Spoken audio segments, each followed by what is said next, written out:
Bonjour frères et sœurs dans les Seigneurs, nous bénissons notre Dieu pour sa grâce, pour son amour, pour tout ce qu'il est pour nous.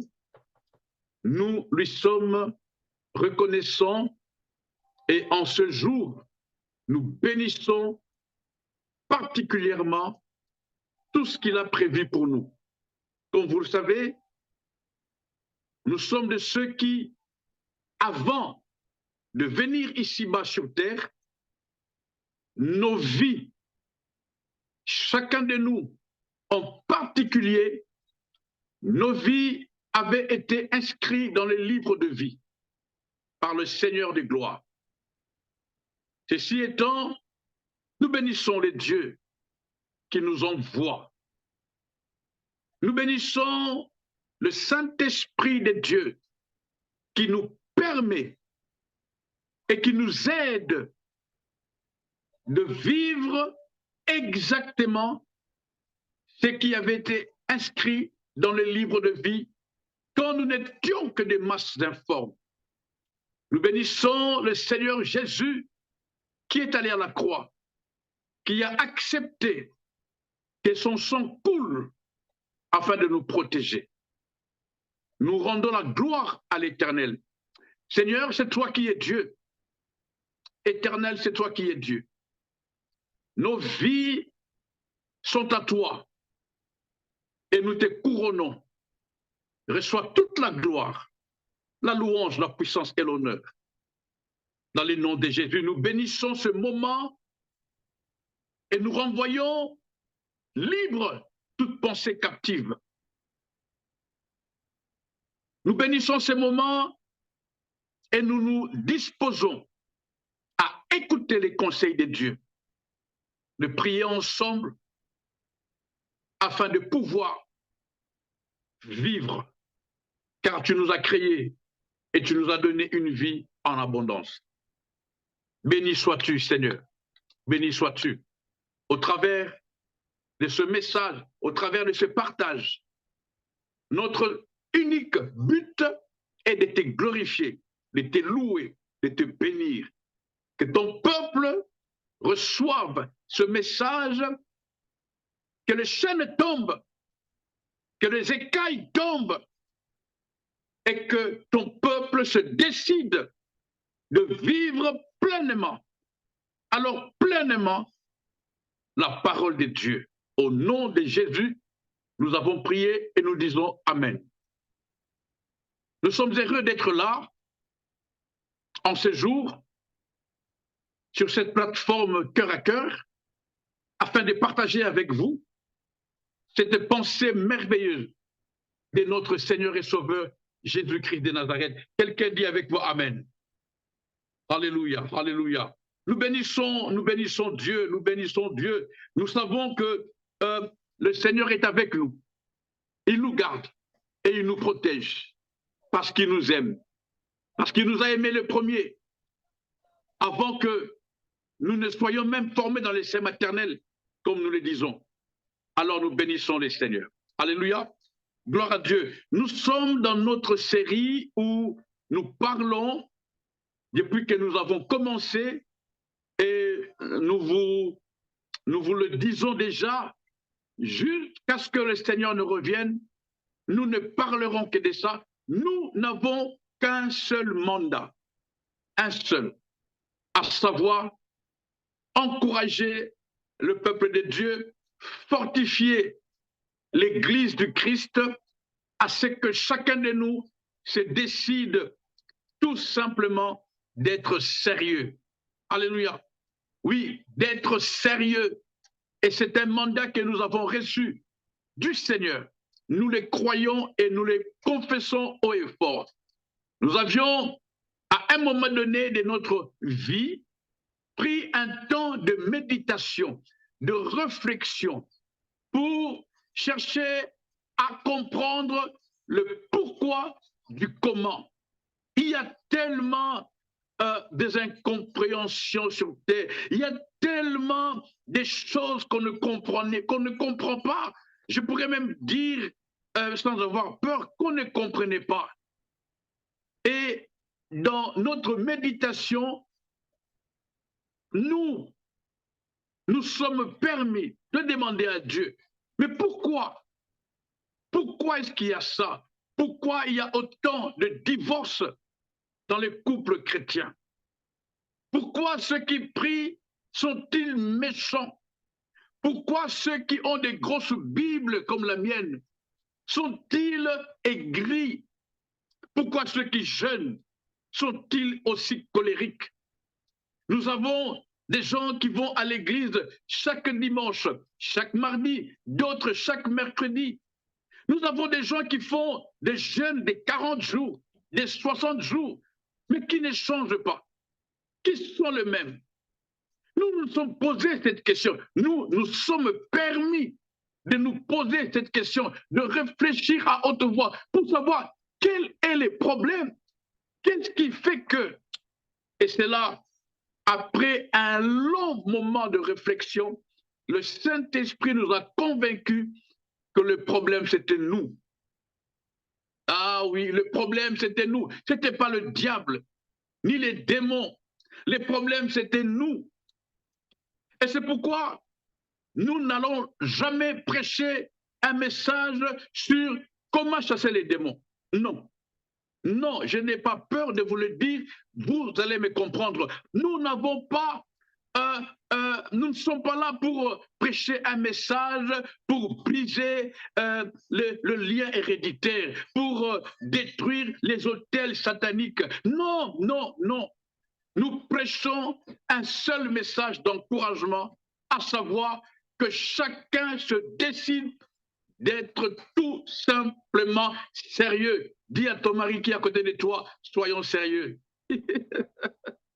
Sérieux, sérieux. Dis-le à ta femme, dis à tes enfants, dis à tes amis avec qui vous êtes ensemble en train de prier avec nous. Soyons sérieux. C'est ma prière. Dès que je me lève, la première des choses, je dis, Seigneur, que je sois sérieux avec toi. Sérieux, sérieux. Il n'y a pas autre chose. Sérieux. Vous savez, frères et sœurs, nous sommes le seul responsable de nos vies. Le premier ennemi, le premier grand ennemi, ou plutôt le plus grand ennemi de ta vie, c'est toi. Ce n'est pas le démon, il n'a aucun pouvoir. Au nom de Jésus, je le dis, il n'a aucun pouvoir. Celui qui combat ton couple, ce n'est pas le diable, c'est toi. Nous sommes dans un monde de propositions. Quelqu'un savait-il? Nous sommes dans un monde de propositions. Je ne sais pas si tu le savais. Le diable n'a aucun pouvoir pour entrer dans ta vie sans ta permission. Le diable propose. Déjà, l'histoire dans le jardin d'Éden nous le démontre. Il n'a pas imposé à Ève de manger le fruit. Et à son tour, Ève n'a jamais imposé à Adam de manger les fruits. Ça a été proposé. Là, proposé, nous allons en parler. J'y vais calmement. Je prends tout le temps qu'il faut. Je ne suis pas ici, comme je l'ai dit, pour prêcher, mais je viens réfléchir avec vous. Vos commentaires, vos réactions vont nous aider pour avancer. Alléluia. Nous sommes dans un monde de proposition. C'est pourquoi la Bible déclare quelque part, et c'est un verset que je veux répéter plusieurs fois, votre adversaire, le diable, rôde comme un lion cherchant qui? Alléluia. La Bible dit, votre adversaire, le diable, rôde comme un lion cherchant qui dévorer. Le diable ne dévore pas tout le monde. Hein? Il ne dévore pas tout le monde. C'est pourquoi la Bible dit clairement, cherchant qui dévorer. Il ne dévore que celui qui ouvre les portes. Et si notre Seigneur Jésus-Christ, le Dieu Tout-Puissant, lui-même, avant d'entrer, Apocalypse dit, il frappe à la porte et il dit, si tu ouvres, si lui frappe À combien plus forte raison le diable ne peut entrer dans ma vie ni dans la tienne si toi tu n'ouvres pas les portes. Nous sommes ici pour nous encourager à ce que chacun de nous ferme les portes qui avaient été ouvertes, que chacun de nous n'ouvre pas au diable. En d'autres termes, être sérieux, c'est vivre pleinement la parole de Dieu. Pleinement veut tout simplement dire dans la pépéologie, mes prénoms c'est Pépé, et quand je dis pépéologie, c'est-à-dire selon moi, une vie pleinement en Jésus, c'est faire ce que Jésus a dit, c'est dire ce que Jésus a dit, c'est être là où Jésus a dit d'être. Je me répète, vivre pleinement en Jésus, c'est ça être sérieux. C'est-à-dire être là où Jésus m'a dit d'être, afin de dire ce que Jésus m'a dit de dire et de faire ce que Jésus m'a dit de faire. Je veux vous inviter déjà à aller avec moi dans la parole de Dieu. Comme vous le savez, je ne viens jamais les mains vides, j'ai toujours ma parole. Enfin, j'ai toujours la Bible. Amen. C'est la parole de Dieu, ce n'est pas la mienne. Nous lirons aujourd'hui dans l'évangile des Jean. Nous allons lire ensemble, si vous le permettez, le 29e verset du 8e chapitre. Autrement dit, Jean chapitre 8, nous lirons le verset 29. Quelqu'un devrait dire avec moi Amen, si tu le souhaites évidemment, si tu le veux. La Bible dit dans Jean chapitre 8, le verset 29, c'est Jésus qui parle. Jésus dit, celui qui m'a envoyé est avec moi. Ah, j'aime cette version. Celui qui m'a envoyé est avec moi. Il ne m'a pas laissé seul. Pourquoi? Parce que je fais toujours ce qui lui est agréable. Seigneur, aide-nous à comprendre cette parole. Utilise-nous pour que nous soyons véritablement le canal que tu t'es choisi afin de dire un mot, d'encourager quelqu'un, où qu'il se trouve, en utilisant ce canal de cœur à cœur, cette plateforme, que ta parole aille dans les chambres, dans les salons, dans les voitures, partout où elle sera entendue, et que tous prennent la décision d'être sérieux avec toi. Jésus a dit, suivez-moi, je vous prie. Jésus a dit, c'est lui qui m'a envoyé. Je ne sais pas si vous le savez, Jésus n'est pas venu seul. Dieu, son Père, l'a envoyé. Et je ne sais pas si vous le savez, vous et moi, personne d'entre nous n'est venu sur terre parce qu'il le voulait. Nous ne connaissions même pas ce que c'est la terre. À moins que quelqu'un me dise, c'est lui qui a dit à Dieu, Seigneur, envoie-moi. Non, la Bible déclare, c'est Dieu qui a formé un corps, qui nous a formé un corps et qui nous a déposé ici-bas sur terre. Nous sommes ici parce que Dieu nous a envoyés sur terre. Qui que tu sois, c'est Dieu qui t'a envoyé sur terre. Ah, c'est Dieu. Quand je dis Dieu, je parle de l'Éternel, le Dieu tout-puissant, le créateur du ciel et de la terre, le maître incontesté. Avant de nous envoyer sur terre, la Bible déclare, il a inscrit dans le livre de vie tous les jours de notre vie, alors que nous n'étions que de masse informe. Il est l'alpha et l'oméga. Il a inscrit dans le livre de vie le début et la fin de notre histoire. Et Jésus, dans Jean chapitre 8, le verset 29 que nous venons de lire, Jésus dira, c'est lui qui m'a envoyé. Est-ce qu'il y a quelqu'un parmi nous qui sait que c'est Dieu qui l'a envoyé sur terre? Tu n'es pas ici parce que tu l'as voulu. J'aimerais me répéter. Tu n'es pas ici parce que tu l'as voulu. Tu n'es pas ici parce que tu l'as souhaité. Tu n'es pas ici parce que tu l'as demandé. Non, Dieu t'a choisi. Ah, il y avait, comme disent ceux qui font ces genres d'études, il y avait beaucoup de candidats, mais toi, tu as été choisi et tu es sur cette terre. Et tu es ici, comme dit Jésus, non parce que tu le voulais. Ainsi, le problème, le combat de l'homme, le véritable combat, c'est que l'être humain a commencé à vouloir vivre selon sa volonté. That's the problème.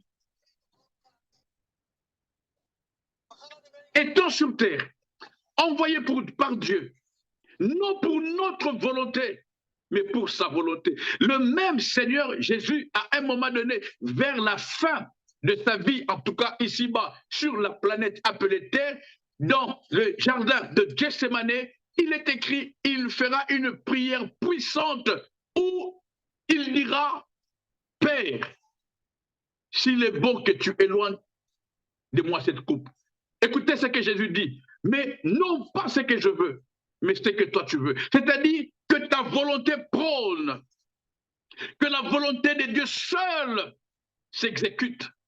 Parce que notre victoire est cachée dans la volonté de Dieu. Nous sommes forts, nous sommes puissants quand nous restons dans la volonté de Dieu. Quelqu'un me comprend?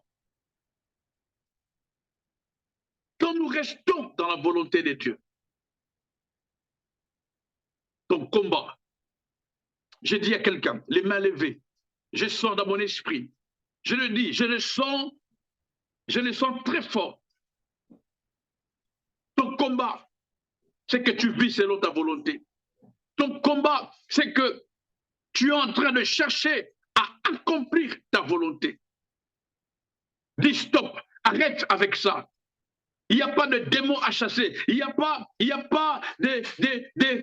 rien à détruire. Tout ce que tu as à faire, c'est de décider de vivre la volonté de Dieu, de vivre la volonté de Dieu. C'est mon combat à moi, votre frère, matin, midi et soir, que je sois chez moi, à la maison, que je sois au travail, au volant de la voiture, dans l'avion, dans les trains, où que j'aille, devant toute occasion, devant tout challenge, je dis à Dieu, que je demeure dans ta volonté. C'est ce que la Bible dit, le terme est demeurer dans ta volonté. Je veux rester dans la volonté de Dieu, parce que je sais que dans la volonté de Dieu, même s'il y a des lions en face de moi, comme Daniel, je serai immangeable. Pourquoi? Parce que je suis dans la volonté de Dieu. La Bible déclare, pour la petite histoire, il y a eu un décret qui disait que tout le monde devait s'agenouiller devant la statue. Daniel a refusé. Il a refusé gentiment, proprement, sans chichi. La Bible déclare, il est monté. Je suis dans le livre de Daniel au chapitre 6, sauf erreur. La Bible déclare, Daniel, lorsqu'il eut appris ce décret, il monta dans ta chambre. La Bible appelle la chambre de Daniel la chambre supérieure. Il monta, il s'est mis à genoux, visage, la fenêtre ouverte en direction de Jérusalem. Il a prié. Laissez-moi vous dire ceci. Je suis convaincu que la prière de Daniel était, Seigneur, donne-moi la force de rester dans ta volonté.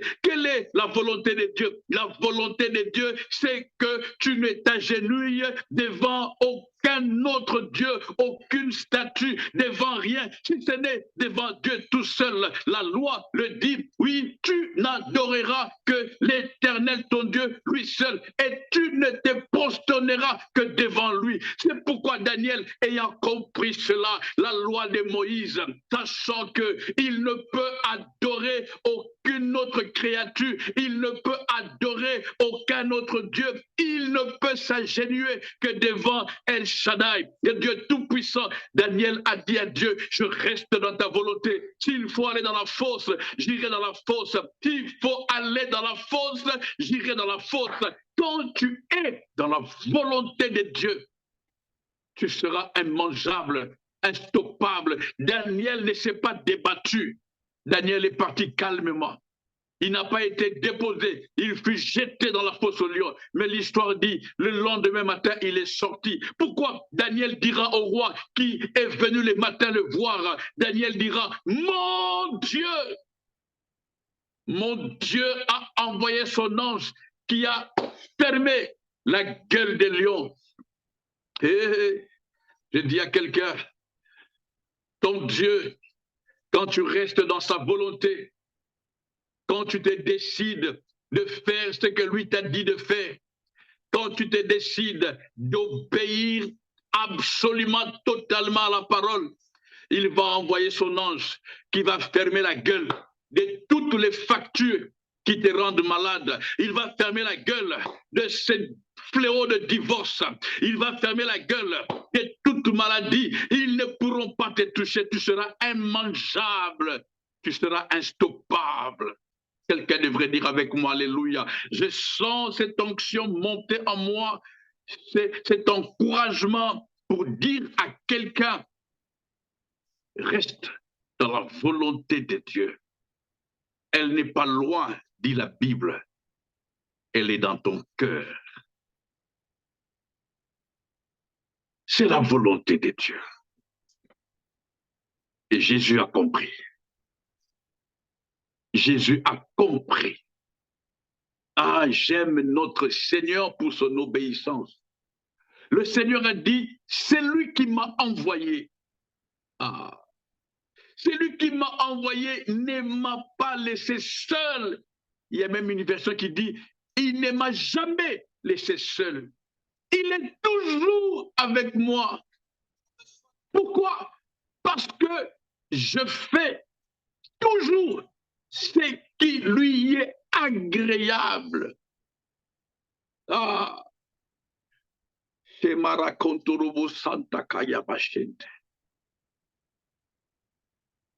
Jésus était très sérieux. Jésus était très sérieux. Vous savez, je travaille et au travail, il y a mes responsables qui m'apprécient. Mes responsables ne m'apprécient pas parce que j'ai des beaux yeux. D'ailleurs, je ne sais même pas si mes yeux sont beaux. Mes responsables ne m'apprécient pas parce que, non, la seule raison qui fait que mes responsables m'apprécient, c'est parce que je fais toujours ce qu'ils m'ont dit de faire. Je me bats pour arriver à l'heure. Je me bats pour faire ce qu'ils me disent de faire. Je me bats pour être dans mon bureau quand il faut. Je me bats. Et c'est ce qui fait que mes responsables m'apprécient. Il y a beaucoup de parents qui me suivent, même vous les enfants. Écoutez, savez-vous qu'un père est heureux, honoré, quand son fils ou sa fille fait ce qu'il lui a demandé? Lorsqu'on est enfant, lorsqu'on est parent, qu'on a un enfant qui ne fait pas ce qu'on lui dit, ça chagrine, ça nous fait un peu mal. J'ai pris ces exemples simples de béaba de la vie, afin qu'on se comprenne et qu'on comprenne le message du Seigneur. C'est lui qui m'a envoyé et toujours avec moi. Oh, est-ce qu'il y a quelqu'un qui désire la présence de Dieu continuellement à vie? Alors fais ce que Dieu t'a dit de faire. Fais ce que Dieu t'a dit de faire. Je vais terminer en disant ceci. Quand tu fais ce que Dieu t'a dit de faire, cela ne revient pas à dire que tu ne passeras pas par la tempête. Parce qu'il y en a qui m'ont posé ce genre de questions. Mais je fais tout ce que Dieu m'a dit. Mais comment se fait-il que je vis des choses difficiles? Comment se fait-il qu'il y a tellement de combats? Écoutez, faute de temps, mais j'aimerais juste vous dire, comme j'ai dit, je ne suis pas pressé. Nous allons y aller petit à petit. Faire ce que Dieu nous a dit de faire n'exclut pas qu'il y ait des tempêtes. D'ailleurs, il y a une histoire que j'aime beaucoup. Un jour, le Seigneur dira à ses disciples, allons, passons à l'autre bord. Chacun connaît l'histoire, et même il y a des chants par rapport à ça. Mais il ne leur a pas dit ce qui allait arriver. Le fait seulement de leur dire, passons, lui y compris, cela nous assure la paix, nous assure la sécurité. Nous allons y arriver malgré les tempêtes. Pourquoi? Pas par notre force, la Bible dit, ni par notre puissance, mais parce que nous sommes dans l'ainsi dit l'Éternel. Ce que Dieu a dit, nous le mettons à l'œuvre, nous le pratiquons, nous nous décidons d'obéir. Nous sommes vainqueurs, nous partons vainqueurs, même quand il y a Goliath devant nous, même s'il y a des géants devant nous, même s'il y a le muraille de Jéricho. Mais comme nous sommes pleinement dans l'accomplissement de la volonté de Dieu, ah, c'est ce que la Bible dit, la fin d'une chose vaut mieux que son commencement. N'aie pas peur si aujourd'hui tu es dans la fosse au lion. N'aie pas peur si aujourd'hui il y a la mer rouge devant toi. N'aie pas peur si aujourd'hui il y a Goliath qui te menace. Quel que soit le nombre de factures, quel que soit le degré de l'intensité de l'incompréhension dans ton couple, décide-toi d'être là où Dieu t'a dit d'être afin de vivre la gloire de Dieu. Est-ce que quelqu'un m'a compris? Je n'aimerais pas nous remplir des informations. J'ai fermé ma Bible pour aujourd'hui. Nous allons continuer demain. J'ai tenu à nous encourager, à vous et à moi. Quand je parle de ces choses qui ne viennent pas de moi, je ne suis qu'un canal que Dieu a utilisé. Je le dis avec autant de passion, autant de force, comme vous l'avez remarqué. C'est parce que je crois en ces choses. Et je vis ces choses et je vois ce que Dieu fait. Tous ceux qui, dans la Bible, de Genèse à Apocalypse, tous ceux qui ont impacté le monde, c'est des hommes et des femmes qui, bon gré mal gré, s'étaient décidés de rester dans la volonté de Dieu. Écoutez, je termine avec toujours l'histoire de Daniel. Meshach, Shadrach, Abednego ont dit au roi, vis éternellement. Mais sache que nous n'allons jamais nous prosterner devant la statue. Nous allons entrer dans la fournaise. Et ils ont dit au roi, notre Dieu viendra nous délivrer. Et même s'il ne vient pas, écoutez, décidons-nous de ne faire que la volonté de Dieu. Ne mens pas, ne vole pas, ne jalouse pas, ne triche pas, ne trompe pas ton mari, ne trompe pas ta femme, ne fais rien de mauvais, reste dans le principe, reste dans la gloire de Dieu. Écoutez, c'est ça le bon combat.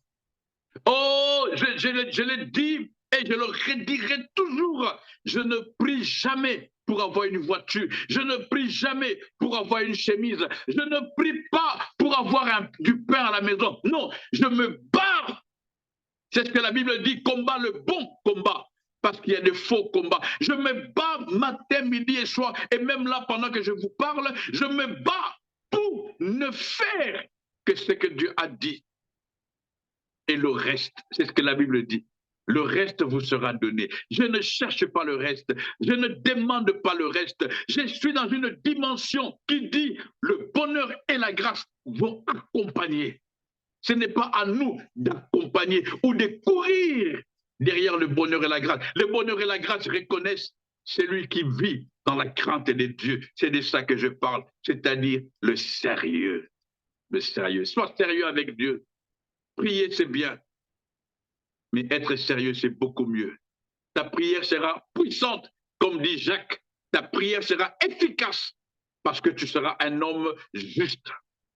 C'est la prière du juste qui a une grande efficacité. Ce ne sont pas toutes les prières. Alléluia. Voilà, je prie. Je prie. Je prie que Dieu te fasse grâce. Où que tu sois. Oh, que le Seigneur te fasse grâce. Parce que je sens en toi la décision de changer, d'abandonner, de refuser tout ce qui n'est pas dans la volonté de Dieu. Oui, je vois une femme qui veut arrêter cette relation avec cet homme parce qu'il ne t'a pas épousé. Le Seigneur est avec toi. Ça ne sera ni par ta force, ni par ton pouvoir, mais le Seigneur est avec toi. Le Seigneur est avec toi. Je vois cet enfant qui veut arrêter. Il y a un jeune garçon devant nous qui veut arrêter le mal qu'il fait autour de lui. Parce que cela n'est pas dans la volonté de Dieu. Écoute, toi qui es touché par cette parole, ce n'est pas parce que tu le veux. Non, le Saint-Esprit est en train de te parler. Le Saint-Esprit te parle mieux que moi parce qu'il te connaît. C'est lui ton créateur. Il te connaît, le paraclet, la puissance de Dieu, l'amour de Dieu, l'esprit du Dieu Tout-Puissant qui sonde les profondeurs. Il a sondé ton cœur et il est en train de te pousser à prendre de bonnes décisions. Il n'est jamais trop tard avec Dieu. Il n'est jamais trop tard. Quel que soit ce que tu faisais, quel que soit ce que tu es maintenant, tu as la capacité de refuser. De refuser pour te maintenir dans la volonté de Dieu. Je prie pour toi. Tu peux lever tes mains si tu veux. Oui, décide. Prie avec moi. Refuse tout ce qui va t'amener à perdre les saluts. Refuse, refuse. Et pour toi qui es là, qui n'a jamais reçu le Seigneur, qui ne connaissait pas le Seigneur, et tu veux le recevoir, il te suffit tout simplement d'accepter le Christ. Si tu es d'accord avec moi, tu acceptes le Christ. Je demande pardon pour mes péchés. Je te reçois en ces jours comme Seigneur et Sauveur. Je me dispose à vivre et à faire tout ce que tu m'as dit de faire. Je t'accepte comme Seigneur et Sauveur de ma vie. Que le Seigneur te bénisse, toi qui as fait cette prière. Oui, que le Seigneur te bénisse. Que le Seigneur te bénisse. Que le Seigneur te bénisse. La grâce est entrée dans cette maison. La paix est entrée dans ta maison. La joie est entrée dans ta maison. Au nom de Jésus-Christ. Au nom de Jésus-Christ. Au nom puissant et glorieux de Jésus-Christ. Recevez cette parole, frères et sœurs. Vous qui êtes là avec moi. Recevez cette parole et décidons-nous ensemble, moi le premier, à nous conformer à la parole de Dieu. Et marcher, comme disait Josué, nous en parlerons, de marcher pleinement dans la volonté de Dieu. Que le Seigneur garde nos familles. Ah oui, que le Seigneur garde nos familles. Que le Seigneur garde nos familles. Il y a un fléau, il y a des attaques contre les familles. Il y a des troubles dans des familles. Quelles que soient les maisons, les villas, mais il y a des troubles. Les familles sont disloquées, les familles sont divisées, les familles vivent en trouble.